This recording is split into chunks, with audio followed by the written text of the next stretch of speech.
او یلبسکم شیعا، اللہ یا اوپر سے اللہ نے نبی اکرم صلی اللہ علیہ وسلم کو اختیار دیا تھا کہ تمہاری امت کے لوگ اگر خراب ہوں تو میں اوپر سے کوئی عذاب بھیجوں؟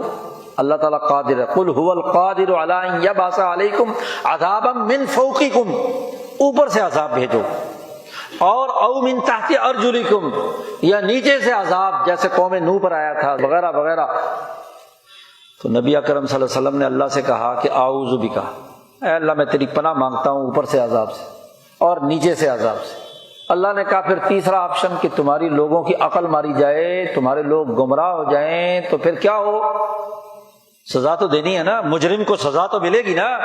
تو اللہ نے کہا او یلبسکم شیعا ویذیق بعضکم باس بعض، قرآن کی آیت ہے کہ پھر تمہارے اندر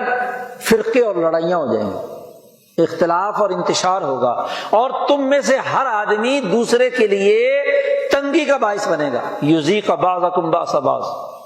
مرد عورت کے لیے عذاب ہے اور عورت مرد کے لیے عذاب ہے، ہاں جی، لیڈر عوام کے لیے عذاب ہے، عوام لیڈروں کے لیے عذاب ہے، ایک دوسرے کو تنگ، جی تمام کے تمام۔ تو نبی اکرم صلی اللہ علیہ وسلم نے فرمایا کہ چلو ان دو عذابوں کے مقابلے میں یہ عذاب ذرا کم درجے کا ہے،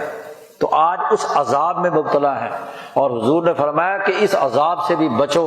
صاف طور پر کہہ دیا ان الذین فرقوا دینہم وکانوا شیعا لست منہم فی شیء، اے محمد صلی اللہ علیہ وسلم جو اس جھگڑے اور لڑائی میں پڑے تیرا ان کے ساتھ کوئی تعلق نہیں ہے،